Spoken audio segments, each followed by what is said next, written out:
from 2020 to 2025, 10x'd my income because of one main thing. You don't charge based off of hourly rate. You charge off of which is why it's a lot of times hard to make money if it's just entertaining content. Literally from this interview, they could change the trajectory of their entire life because they make 10 times more money because of the one shift that is in this video. How can an editor go from like where they are to like get to your level? If you want to go from a beginner or intermediate editor to being an elite editor where people pay tens of thousands of dollars just for an edit.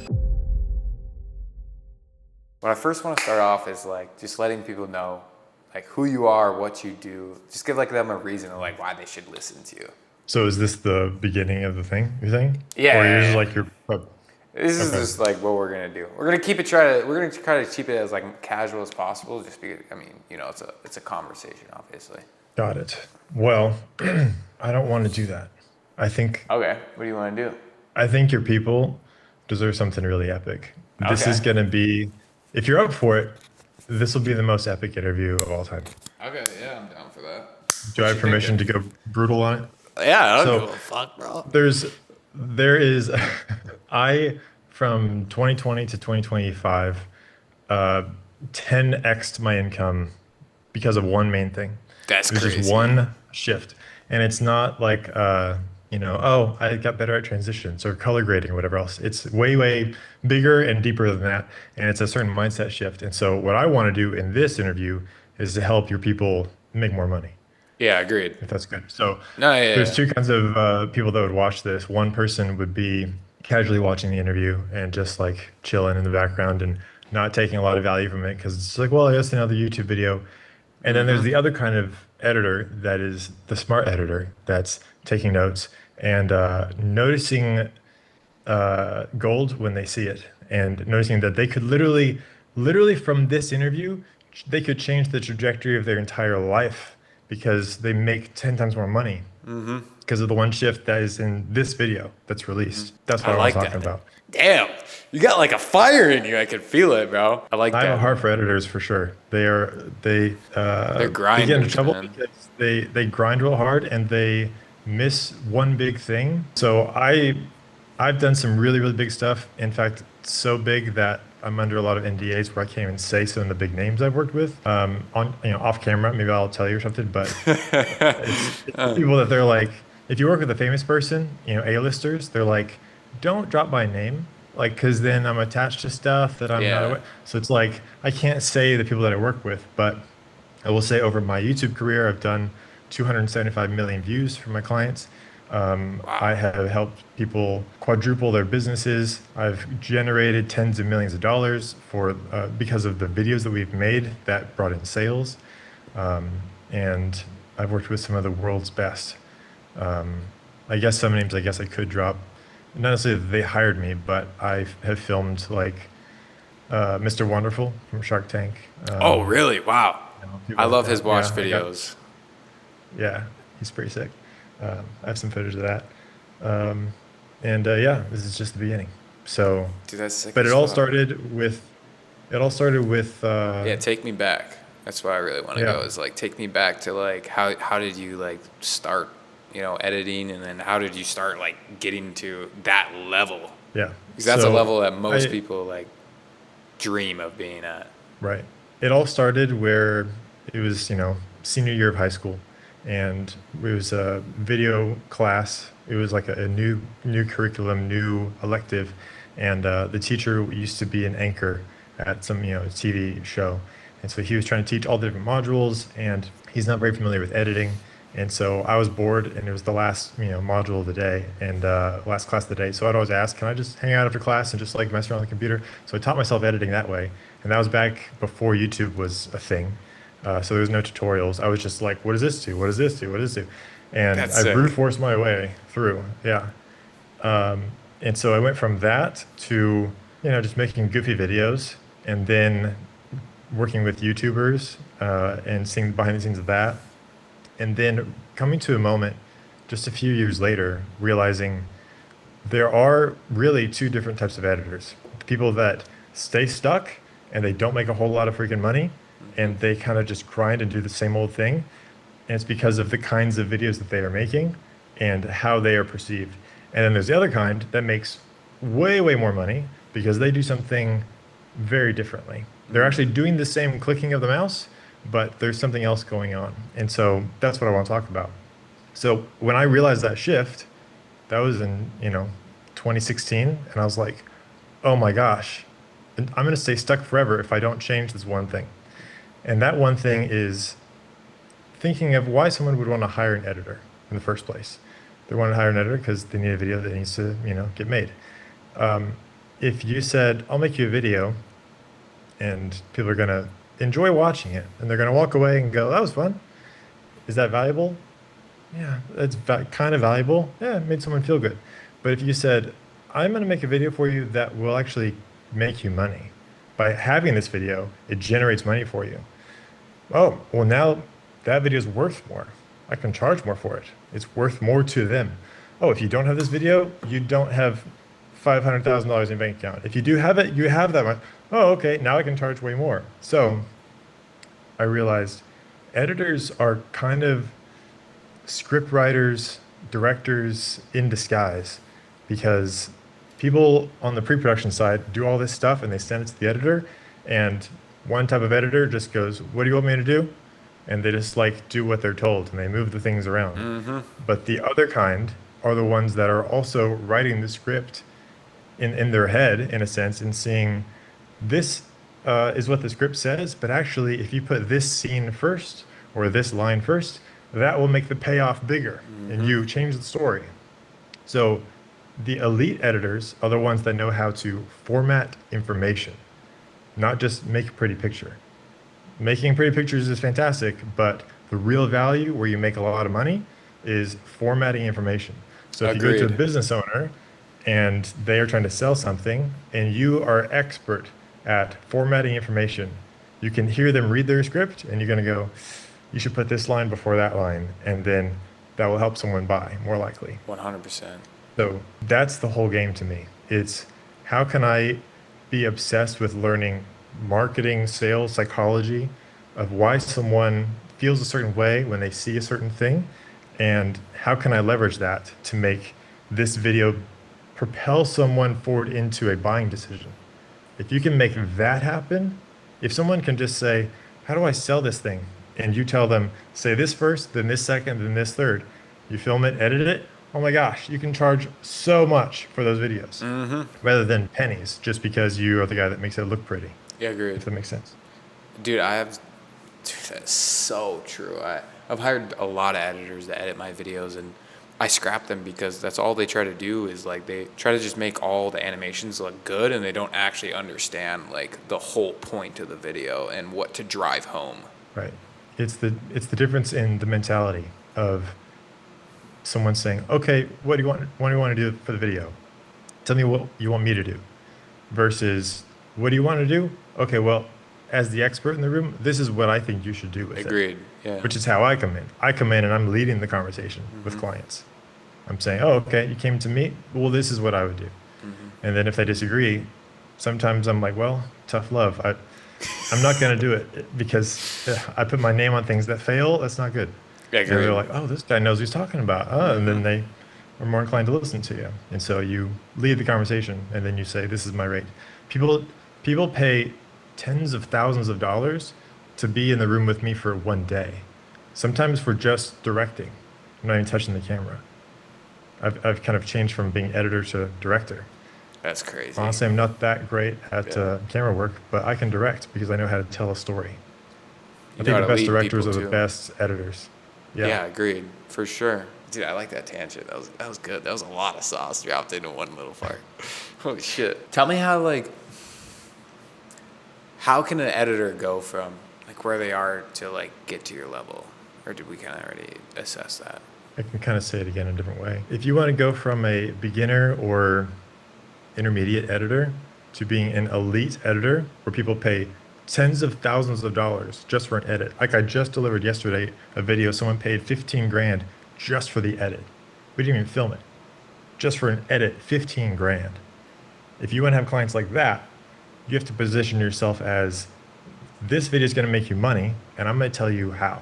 So therefore you're not just an editor, you are an editor that has um, knowledge and research and expertise in psychology, in buying psychology, in marketing. Maybe you don't know how to necessarily launch an ad, but you know what makes an ad work, and you can speak that to your client. And that's the difference. If someone wants to get to the elite editing level, I mean, you have to be the one making the shots. You have to be the one calling the shots. Like an elite editor on a movie, they're not necessarily just doing whatever the director says. They sometimes push back and say, "Well, I got this idea," and they all the actual aces that are like winning Oscars, they're the ones that are telling the director, "Ah, we should do this and do this," and they're bringing their own style. They're not just a button pusher. And so many editors become shy and they just say, "What do you want to do for the video?" And they just do whatever they're told. It's a different mentality. That's fucking killer, dude. That's killer. Holy shit. Tell me, I remember you talking about how people pay you to like train their teams and everything like that. Like, tell me, like, how did that all start? Like, how did you, like, what do you do and stuff like that? You know what I mean? Yeah. So because people know that we are expensive, if I'm on a sales call with someone and they ask, they're so excited, "Okay, how can I work with you?" I'm always leading off with like, "Well, you probably can't afford us. We're pretty expensive. But I mean, you get what you pay for. If you want the world's best, it's going to cost more. If I'm saying I'm the world's best, but then I have a really cheap price, it kind of doesn't make sense." And they're like, Agreed. "I Yeah. think this is not." So I've done that enough to where some people, they keep buying from us and they're like, "Can you just train one of my editors to do what you do?" And I'm like, "Well, I'll lose your business at some point. So yeah, I have to charge a whole lot for that. So people will pay tens of thousands for me to train their editors. And yeah, it's so fun. Training editors is one of my favorite things in the world. There's a lot of personal mindset shifts you have to have. There's a lot of out of the box thinking you have to have.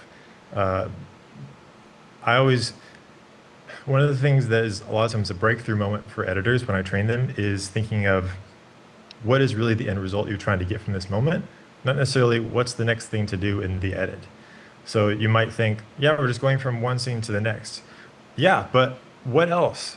You're trying to go from one scene to the next because of something. There's a cause and effect. So there could be other things to put in there. Okay, instead of just, oh, people were talking, now people are talking in a different location. Let's do an establishing shot, then to go inside. It could be, why not have a fast montage of something because it makes sense, because you're trying to transition a feeling from one thing to the next. There's all sorts of different things you can throw in to make something accomplished. So, some people get obsessed with being pixel perfect on stuff where, oh, it's a screenshot of a thing. I got to recreate this so it's not pixelated and blurry and da da da da. I'm like, well, if it's on a sales side of things, it's actually probably good that it's blurry and low resolution because then it feels believable and real.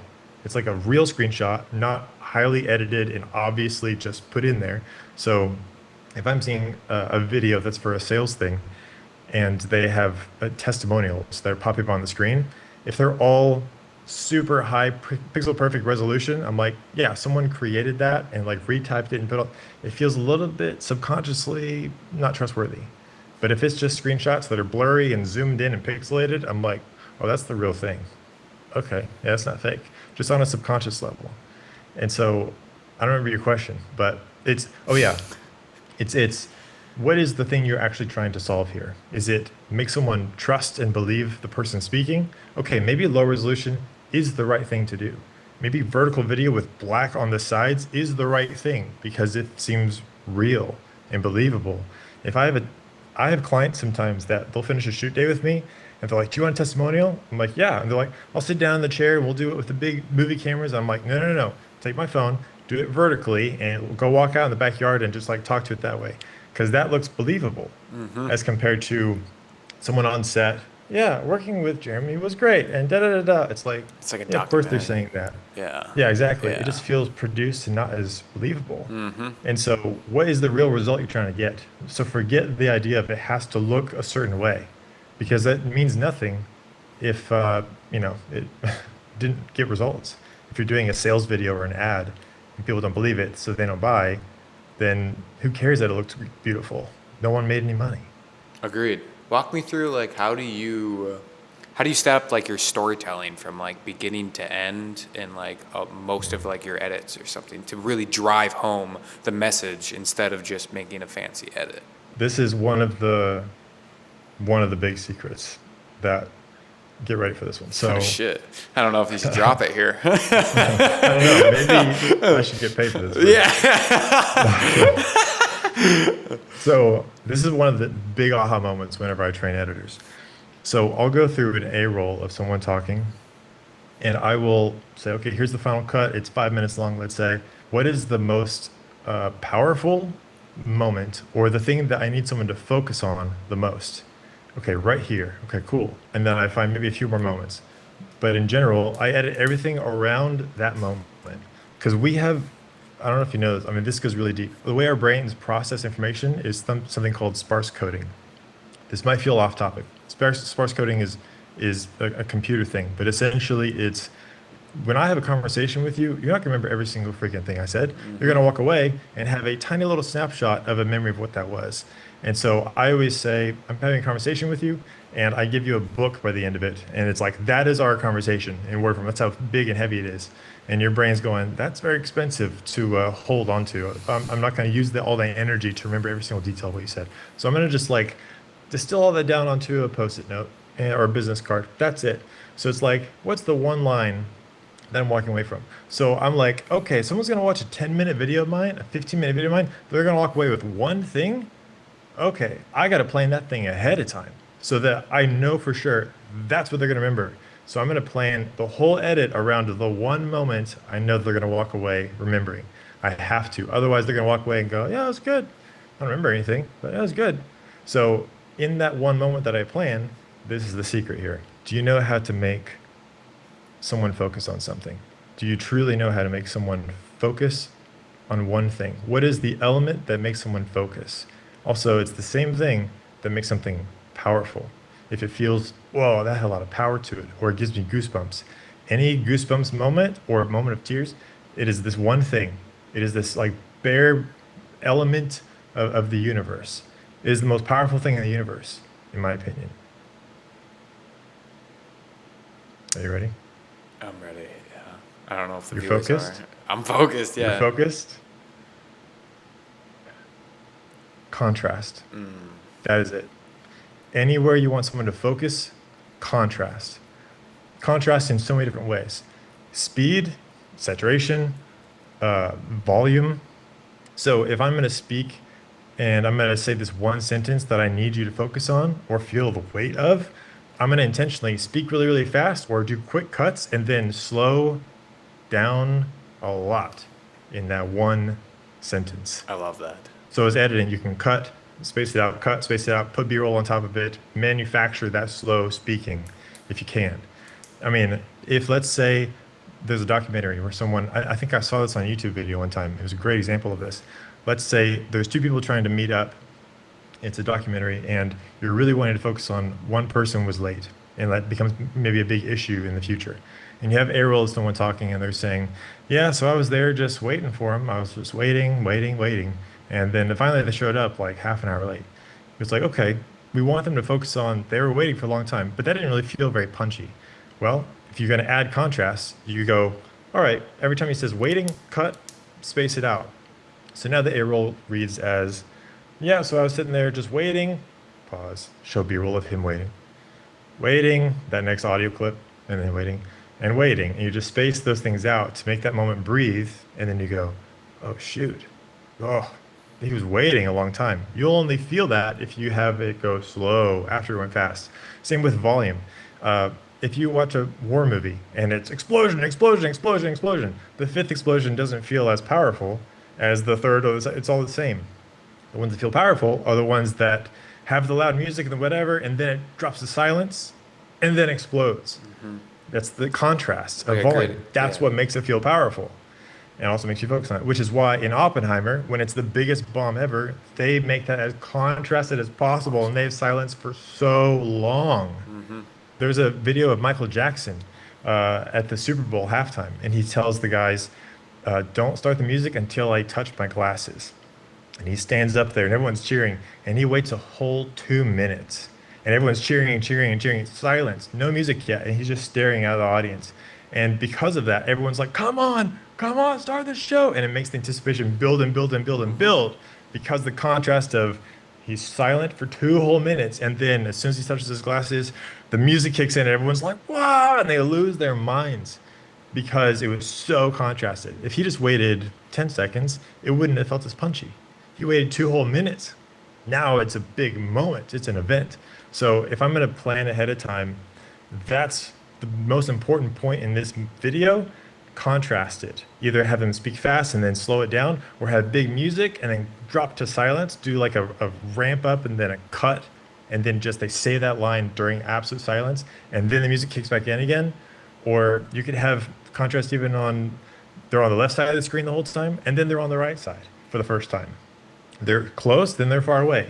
Whatever it is, it's completely opposite of what it's been the entire time. So anytime that someone says, "Oh, I got goosebumps," I'm like, yeah, that moment is where there was this big hit, and it was a big contrasted moment.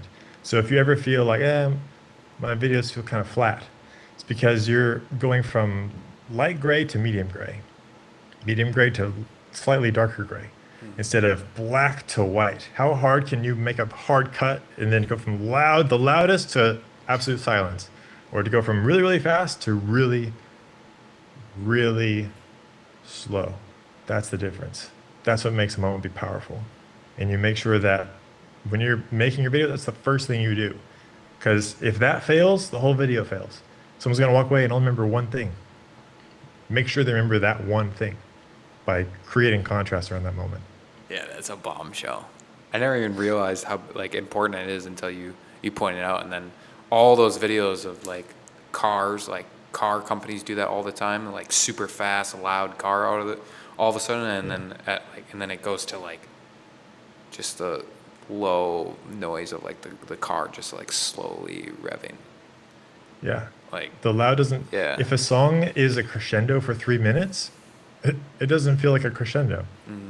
You have to have the quiet for the crescendo to actually feel big. You have to have both. That's crazy. How do you use that in like your clientels, your edits? Like how do you drive that home for like certain Yeah. videos where like ads for example, like because ads are so short and people have so like short attention spans, how do you use that contrast? Yeah. We'll have contrast at the very beginning to grab someone's attention. It's something moving or whatever. It's a pretty normal thing, obviously, to get their attention at the beginning. But we make sure that the most important word is the last word. There's this thing called the amnesia sandwich. If I told you to remember, 100 numbers, and I just listed off random numbers, 27, 36, 245, and I said that for 100 of them, and then I said, all right, what were the ones? You're gonna say, bro, I don't remember. There's no way. But you're probably gonna remember the first one or two I said and the last one or two I said. Yeah. And so you're gonna remember the first part of the video and the very end, and hopefully a big contrasted moment in the middle. So I always end our videos with a strong CTA, with the last word being now.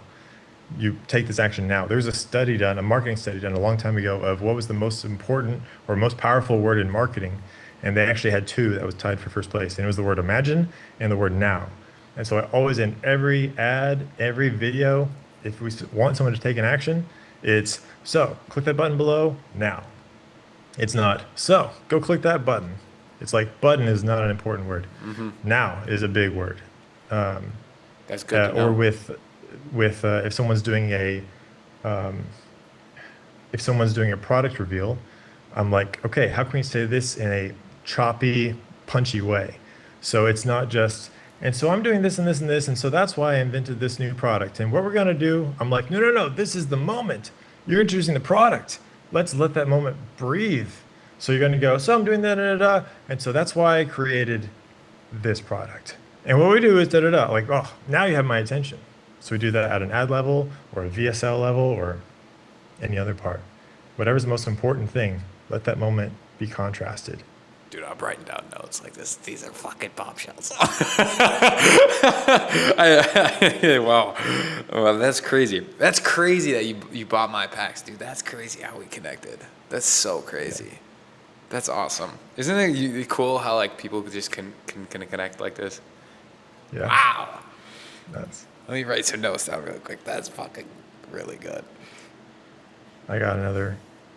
Yeah, another big one. dude. Whatever you want to talk about. Yeah, talk about.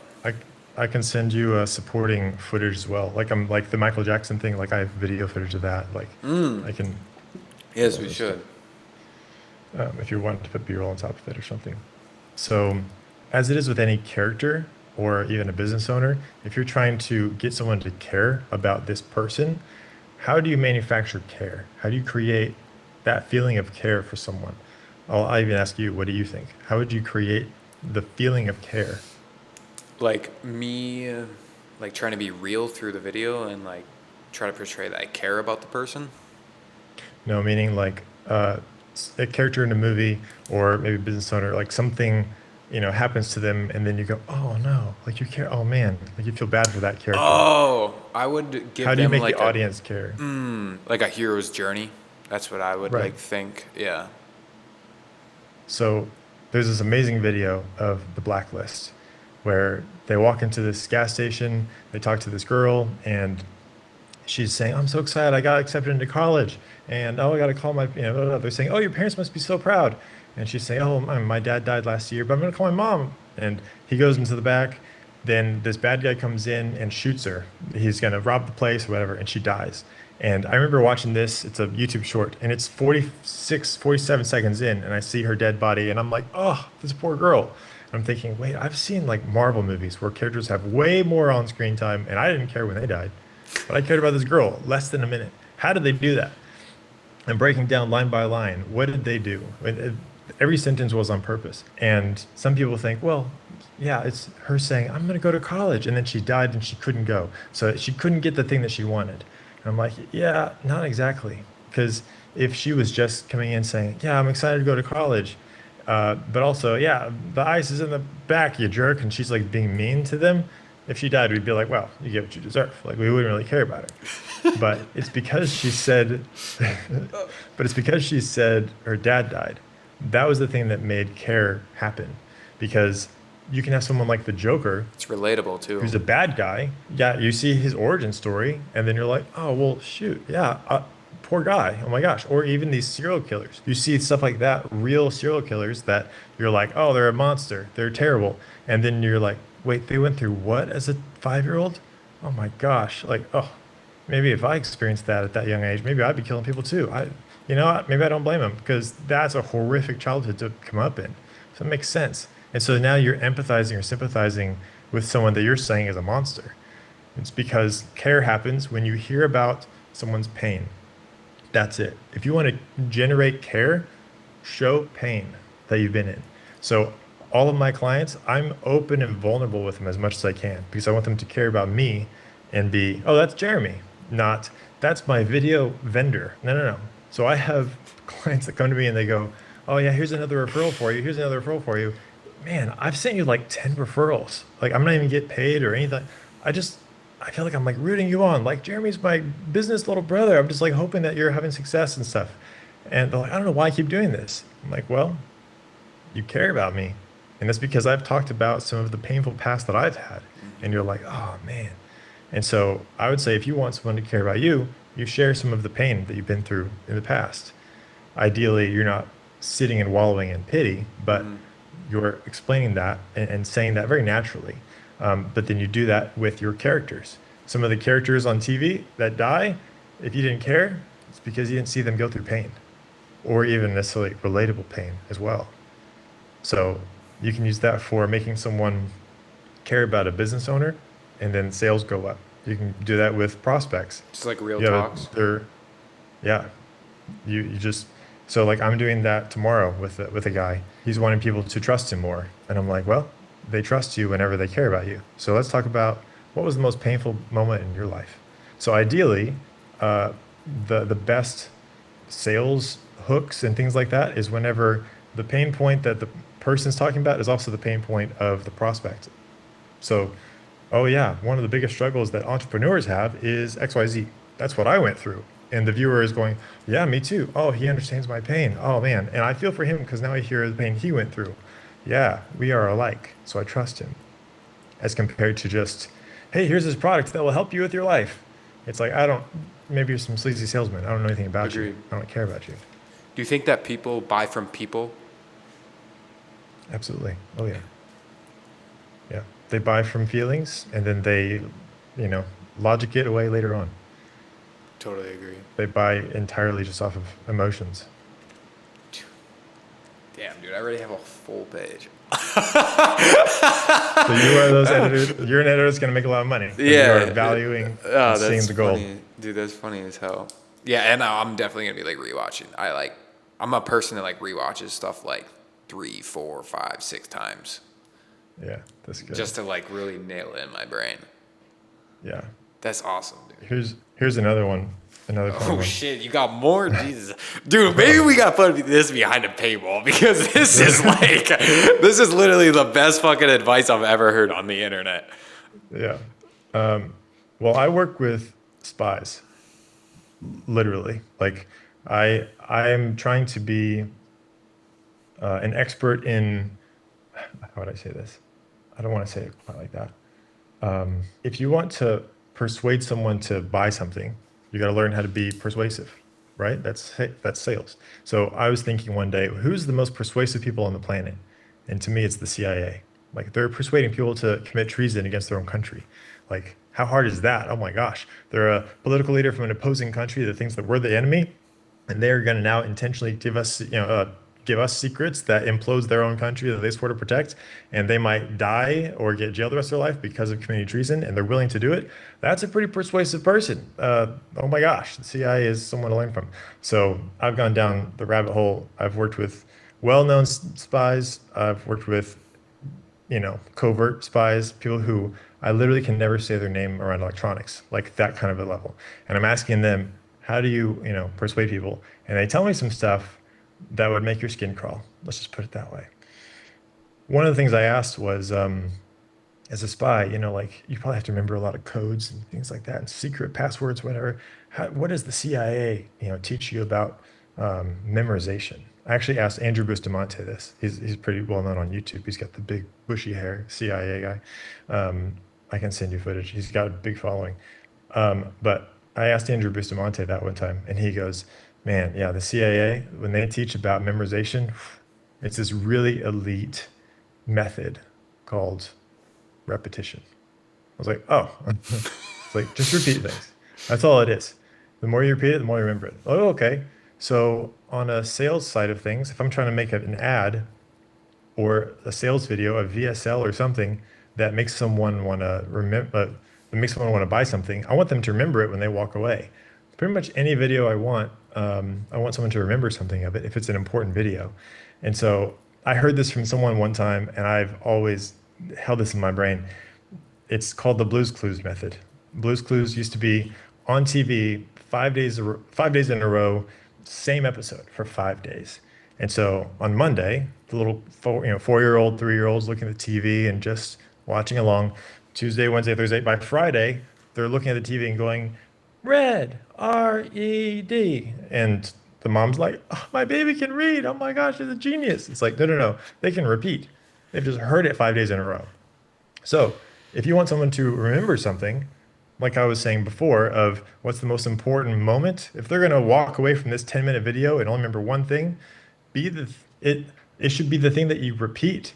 It should be the thing that is repeated throughout the video. Maybe it's a catchphrase, something that makes it just so easy to consolidate all the information into one powerful sentence and repeat it. And it's going to feel weird or feel cheesy in the moment because you're like, I've said this 8 times, but the results are clear. People walk away and they go, yeah, yeah, yeah, that one video. They talk about this and they say it as compared to, that was a good video, and they don't remember anything. So repeating Wow. is how you get someone to remember you. Didn't even know that. That makes so much sense too. Yeah. Holy shit, these are some bro, this is some pops, bro. Oh my god. What's your opinion on you want to get into AI? Like where do you think Yeah. like this is like how are you using it in your clients and your like workflow, et cetera, just like that? Yeah. I'm Or about to go anything you want into, to talk about AI, go ahead. yeah, I'm about to go into an AI business, actually, like an exclusive client. So I'm about to be all the way just submerged in the AI thing. As far as what I do regarding AI, I'm only using it for something that helps me out, just consolidate time. not necessarily replacing creativity. If it's something that is a brute force type of a thing, I'd have AI do it if I have to. But I'm never just saying, hey, write a script for this thing, and it just goes. It's usually not that great, or even if it is great, it's still missing a bunch of nuance to it. Mm-hmm. And so I'm never outsourcing that. I might be trying to come up with an analogy, and I'll say, give me 5 ideas of analogies for this particular thing. And that might be helpful, but I'll never make it write a whole script. I mean, I've done thousands of ads over the years, and I've done ones that have literally generated tens of millions of dollars from one single ad, and other ones that flopped. All the ones that were the worst were AI written. Like when we would test, yeah, write a whole ad. Those are all the AI ones.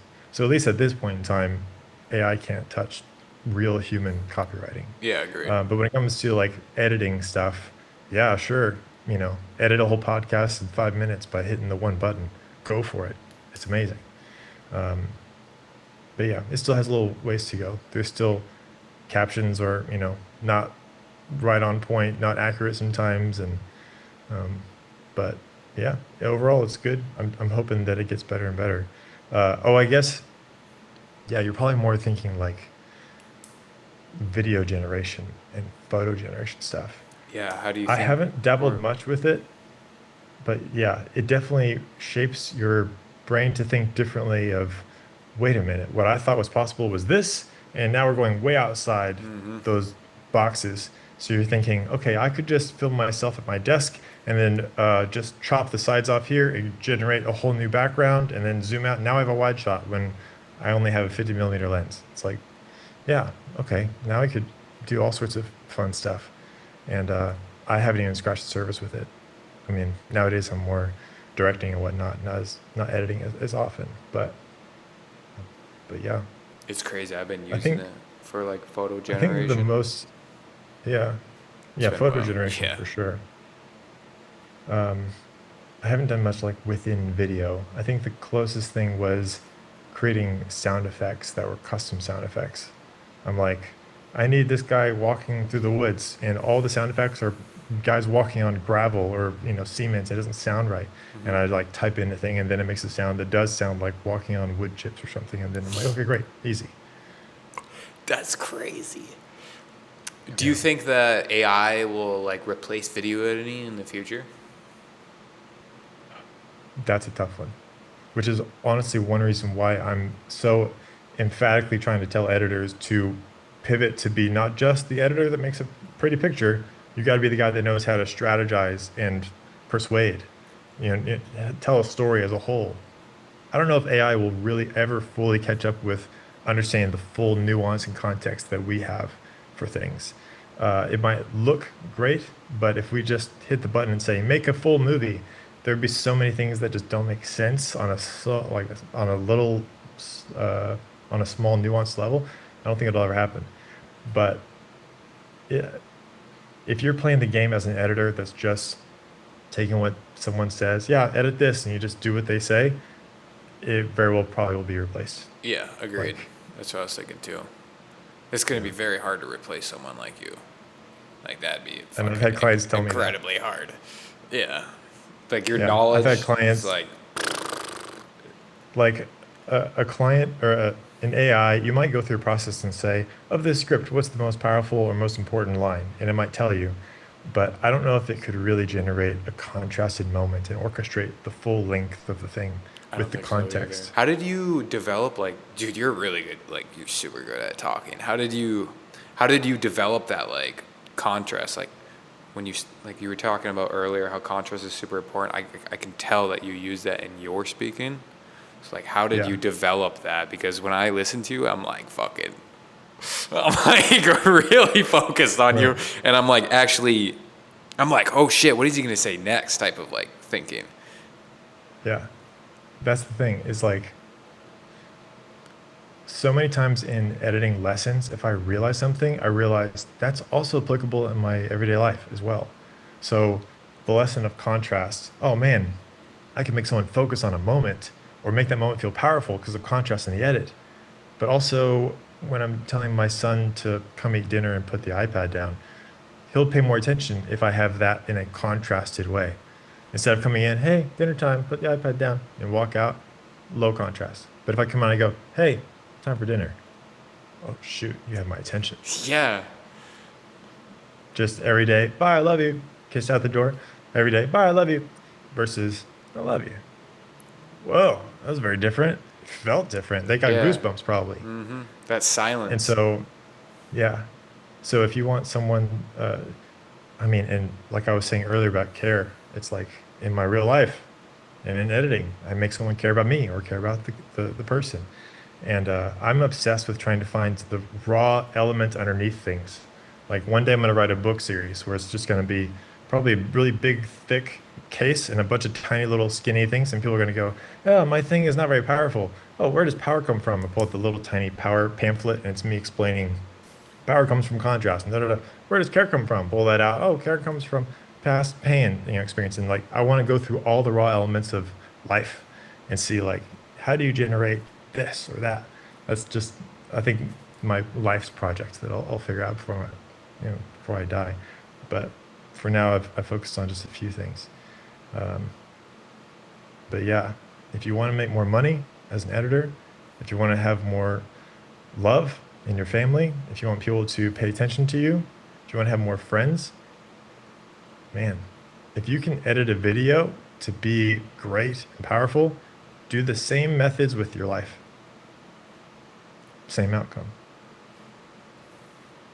I love that, man. I love that. Like that exact like I knew as I was saying that paragraph, I'm like, the most powerful words are going to be the outcome. So I'm going to make that the last word. We hang on that as the last word. It's that amnesia sandwich thing. You might forget the middle part, but that last word, same outcome. Boom. I'm planning it ahead of time. That's how you think all the time? It's like when you're talking to All the people time. too? All the time. You're just Yeah. you think of like the most powerful thing, or the one thing you want them to remember and go home with. You keep that at the end. Yeah. And some people, when you get really into all this stuff, people are like, oh, that's manipulation. And you're like, no, no, no. It's not even really even persuasion either. Because all it is I see communication as like a pipe. And a lot of times there's like junk and crap in the way. And formatting your words in real time just gets that stuff out of the way so they clearly hear the message. That's it. So, as an editor, as you are moving story pieces around, you are just clearing the junk out of the way. So someone can truly clearly hear the message that's in there. Your job as a storyteller is to give the most authentic, clear communication possible at whatever cost. Another big thing that editors have a big aha about when I first talk to them is your clients when they come to you and they say, "Oh, I want this video, and we're going to do this and this with it." They don't necessarily want that. They just want the end result of what it's going to be. So it's kind of like, yeah, I'm going to buy a hammer. I want the hammer to look like this and da da da. Yeah, but why? Because you want it to do a certain job for you, right? So there's tons of room for you to give yourself permission to disagree with them. And you say, you want a 5-minute explainer video that's in this cartoon style because you saw that on YouTube and you liked it. I'm just telling you, you want a video that explains your product well, right? That's the main thing. You think it's this cartoon style thing. Well, because of your niche and because of how high caliber your audience is, that's not the best route to do it. You should do it in this other way. And you explain all that. But so many editors just go, that's what you want? Okay, I can do that. And here's my quote. But you can actually quote more by disagreeing with them, even on purpose sometimes, because you show them, I'm the expert, not you. Agreed. And you talk to this like people too? Yeah. People love being told what to do. That is so They do. true, man. It's so true. It takes the pressure off of them to make a decision for once. All day we're making decisions for ourselves, wondering, am I going to make the right decision? Am I going to make? But if someone just says, you are going to have to do this, then they go, oh, okay, yes. I didn't have to make that call. Great. Thank you for telling me what to do. So give yourself permission to be the person that tells the other person what to do. And then because you have that place of authority, you say, and also it costs more. And they're like, oh, okay, it must be legit then.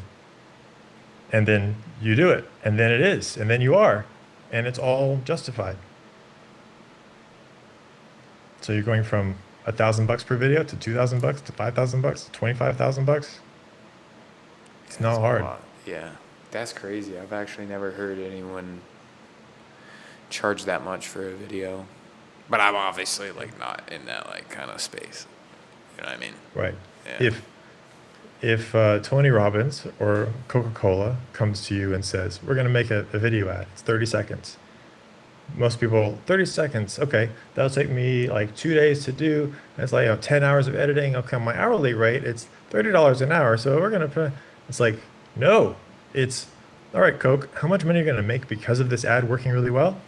All right, well, because of that, based off of the value of it, this is how much I'm charging. I'm not charging off of my time, I'm charging off the value of it. That's the real way. You don't charge based off of hourly rate, you charge off of value, which is why it's a lot of times hard to make money if it's just entertaining content. That's kind of hard to invoice based off of value. Only if the entertaining content leads to sales somehow or leads them to make more money off of YouTube or something. But it's tough. Like I've had some clients where it's a YouTube client and I just know this is not going to get a lot of views. It's off of your idea and you don't want our ideas. And okay. And I'm like, they're not going to be happy if we charge a whole bunch because it's not very valuable. Mm-hmm. So, yeah. That's a bombshell. I didn't even think about that. Wow. Didn't think about what? The people you charge off of value. Like when Yeah. when you're like your time is valuable and the knowledge that you have are valuable. That's why we said in the beginning we're like we need to charge for that shit. You know what I mean? And I really appreciate you coming on here because that's crazy, dude. Wow, Yeah. that's a lot. If I'm a business owner and I'm selling a widget or whatever for $1,000, or okay, let's say you're doing sales, you have a thing you're selling, which I bought happily. I bought the biggest thing I could buy. I bought. And I want the whole thing. Thank you. Don't hold anything back. You're selling a thing, and if I said, because of my knowledge of what makes someone buy, and you don't have this knowledge, but I do, because of that, you'll get probably twice as many sales. So how much are you making right now? How many sales are you getting per month? You say that number, and I go, okay, so would you want double of that? How much is that? Okay, so now you're making that every single month from then on. And so the fee for me feels like it's free because you made it back already. So you want a free video and have double the sales for the rest of your life? Oh my gosh, no brainer. Okay, I'm making 10 grand a month off of the sales from my thing. And you're saying because your thing's gonna work better, I'm gonna make 20? Yeah, sure. I'm paying you 5K for the video, and maybe the editor's like, 5K, I'm gonna charge 5 grand for a 2-minute edit? Oh, there's no way. Well, if it's making me 10 grand a month for the rest of my, absolutely it's worth 5 grand. Mm-hmm. I'd pay that in a heartbeat. Agreed. That's easy. That's free. So you just, the problem is people will go to, well, but I don't think I can say confidently, well, it will double your sales. I can't say that. It's like, that's why you have to educate yourself on sales and psychology and hedge your bets and say things like that, but also put it into a way where, yeah, everything is testing. The best marketers are the best testers. You have to remember that. The best marketers are the best testers. I've talked to some of the best marketers and ad media buyers in the world. Like they have run the biggest ad campaigns and they all say the same thing. Yeah, I work really hard on an ad and I go, that ad's gonna crush it. It's gonna be the number one. We launch it and it flops. No one knows if it's gonna go up or down. There's just no way. You don't know what the full audience of thousands or millions of people are thinking when they see your ad. You think you know? No one actually really knows. So the best marketers are the ones that go, we're just gonna put out 50 different variations and see which one works. That's what I'm gonna do. So if I'm making a sales video or an ad for someone, I'm like, I think it's gonna double your sales. I'm not gonna guarantee it, but I think it will. But hey, sometimes I'm wrong because no one will ever know because that's why you do testing. It's part of the process. So if the business owner or the client, the YouTuber, whoever's gonna maybe hire you, understands when they're hiring you, yeah, we're testing it. And that's the right thing to do. It might fail, and that's okay. Now you're off the hook. People aren't mad at you if the video flops because you're like, well, that's part of it. The best marketers in the world still have videos that flop all the time. There was that one commercial from Pepsi that one of the Jenner Kardashian people, whatever, was in it, and it was a big controversy for some reason. It was maybe a good ad, but it was a just devastating blow to Pepsi. I think it was a Super Bowl ad or something. And yeah, the person who created that ad is like, well, you win some, you lose some. Like that's just how Exactly. it is. Mm-hmm. And so if you already tell the person that is going to buy from you, you just have the confidence, I really think it's going to work. But it might not. And that's part of the process. Mm-hmm. Then they buy into your confidence, but then they don't get mad at you if it doesn't work. And sometimes you even get them onto a recurring plan because you say, oh, okay, well, now that we have the data, we've seen people click off at this time. Let's edit that part when people clicked off, and we'll just keep going. Okay, how about we pay like a monthly thing for just maintenance on the video of the sales video or the ad, whatever, and just keep editing it and refining it over time. And now you're doing sales over and over from the same person that the video didn't even work for. What? You failed in a video, it didn't work, and you're getting paid more. And they're happy about it. It's all about positioning. That's the game. That's everything. You're not just some dinky editor. You're the possible solution to their problem of sales not working out, of their life being in a certain way because they don't have the money that they need or the views that they want to get. You're someone who has, if you're an editor, you're probably obsessed watching YouTube all the time. So whenever you're meeting with a potential YouTuber, you're talking about, man, I study YouTube all day long.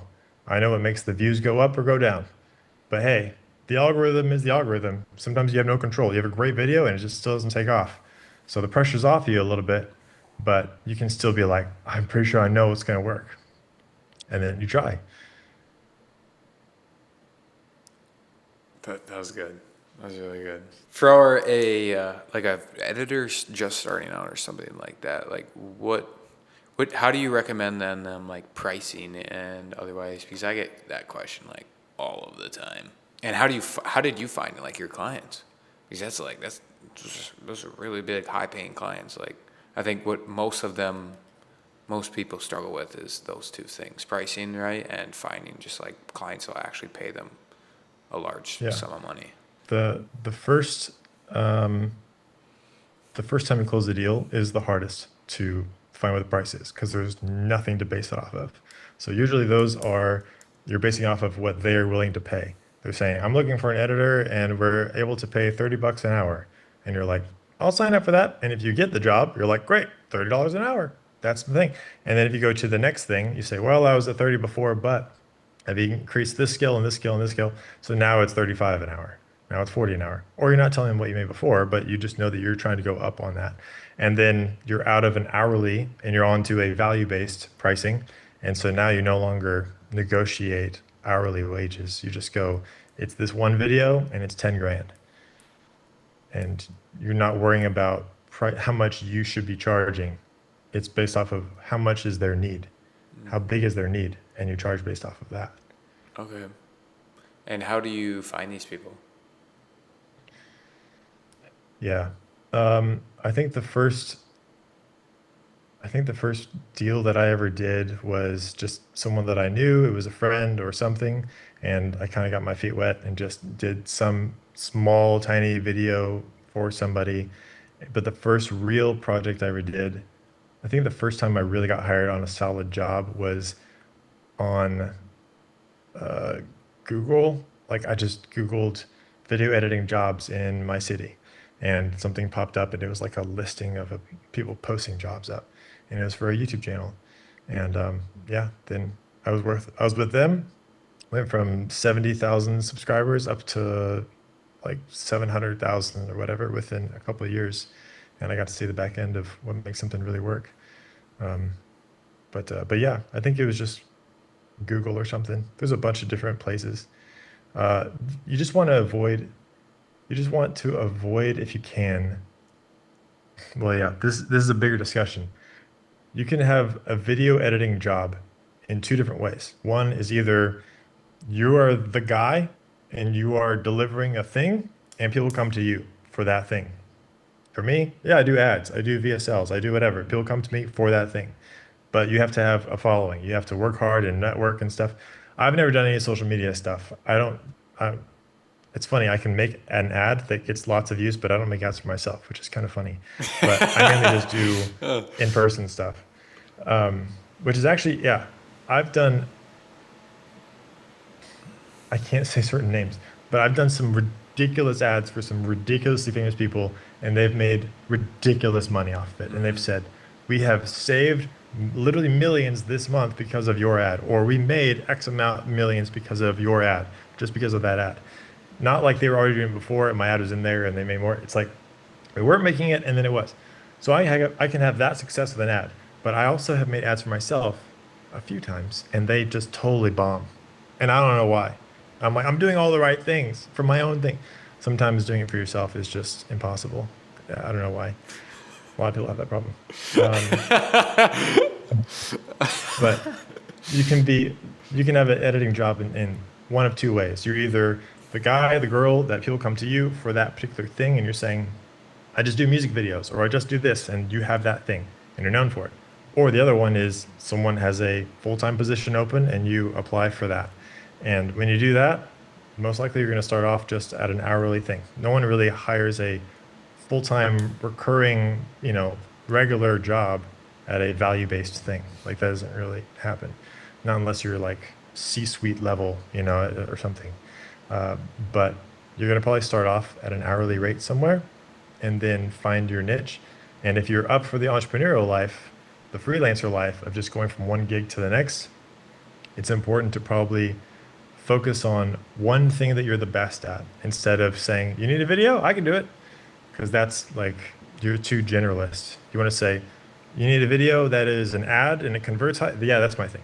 Oh, I don't do music videos. No. I don't waste my time trying to be expert on that stuff. I'm only obsessed with one thing.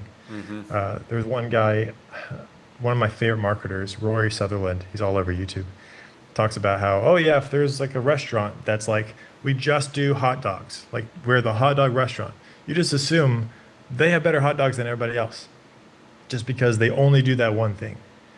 If they were saying, we do hot dogs and chicken and da-da-da-da, you're probably going to just even subconsciously think, well, yeah, it's probably just like all the other restaurants or whatever. But if someone obsesses over being just one thing, you're already assuming they're probably the best at that because they just obsess over the one thing. So if you do that with your editing services and you say, oh, I'm just a VFX guy or I'm just an animations guy, you can charge more because you're the expert. You're not the generalist anymore.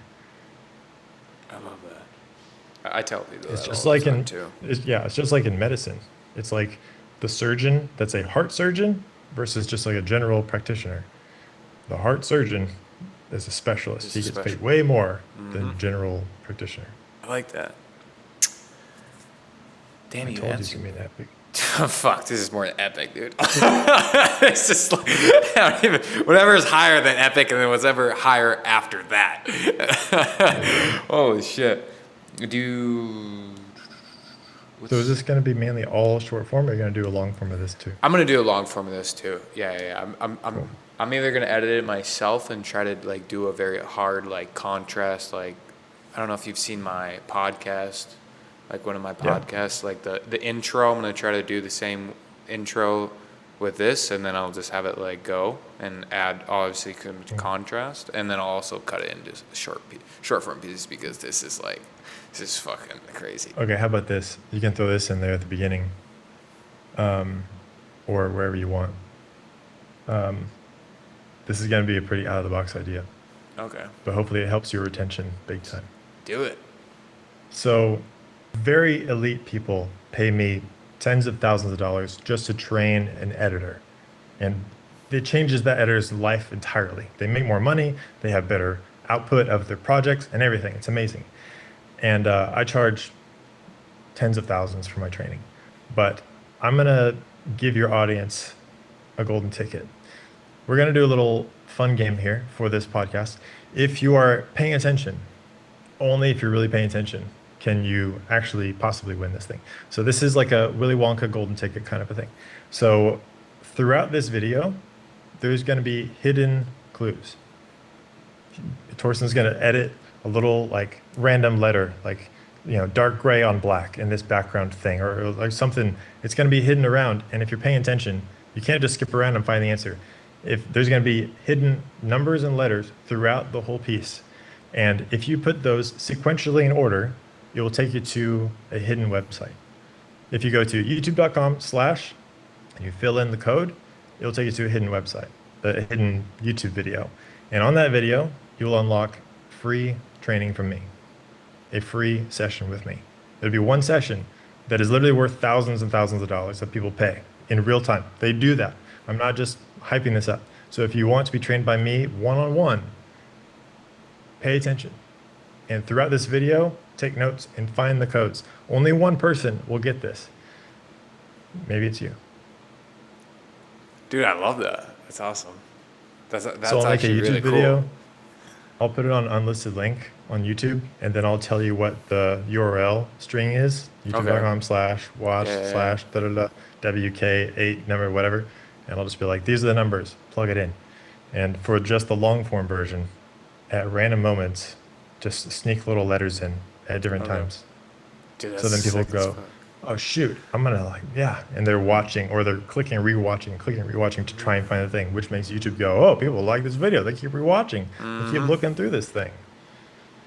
Would you Yeah. put that then? Would you like cut that part and put that like in the beginning of the video? You just have to feel whatever makes sense. Because it could be that they Okay. go, I don't know anything about this guy, so I don't care about him. So Yeah. maybe after I drop a big bomb, that you go, oh my gosh, Then and put then drop that in there. Yeah, that's Yeah. smart. Yeah, yeah, that is smart. That's cool. I've never even thought about like, I'm gonna put that in my own content. Oh shit, my camera's about to die. That's funny. I don't even think I have my other battery. Damn, that sucks. You have any other things you want to share? I think that's all for today. If people watch the full thing here and they want more, they can comment that they want a part two. Maybe we'll do another one. Okay, bet. Yeah, dude, thank you for coming on. You dropped so much sauce, and appreciate your time, bro. That's really amazing. Thanks, man. It's an honor. Of course. Thank you. I really do appreciate you. We'll stay in touch. Yes, sir. All right. Thank you. Appreciate you. Peace. Have a good night.